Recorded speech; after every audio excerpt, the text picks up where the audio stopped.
কত মানুষ মুখের দিকে তাকিয়ে কত কিছু বলে দেয়, আর আমি তাদের চোখের দিকে তাকিয়ে চিন্তা করি মানুষটা কষ্ট পাবে না তো। এই চিন্তা করি, তাদেরকে আর কোনো কিছু বলা হয় না। কিন্তু তারা তো আর এইসব চিন্তা করে না, মুখের কাছে যা আসে তাই বলে দেয়, একটাবার ভাবেও না যে মানুষটাকে এত কিছু বলতেছে সেই মানুষটা কি কষ্ট পাইতেছে না, তার কি মন খারাপ হইতেছে কিনা।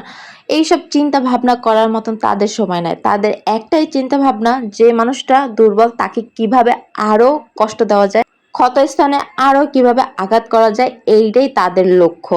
তো আজকে আমার স্টাইলে ঝাল রোস্ট রান্না করছিলাম। ঝাল রোস্টটা কিন্তু খেতে অনেক বেশি মজা হয়েছিল। এরকম স্টাইলে কিন্তু রান্না করতে পারেন। যাদের মিষ্টি রোস্টটা খেতে ভালো লাগে না, তারা এরকম কিন্তু বাসায় একদম ঝাল রোস্টটা বানিয়ে ফেলতে পারেন। খেতে অনেক বেশি মজা হয়েছিল। আর সাথে পোলাও রান্না করছিলাম। দুইটা খাবারই এত বেশি মজা হয়েছিল যে শুক্রবারের দিনটা একদম জমে গেছে। তো আজকে ভিডিওটা এ পর্যন্ত। Bye bye, tata. নেক্সট কোনো ভিডিওতে দেখা হচ্ছে।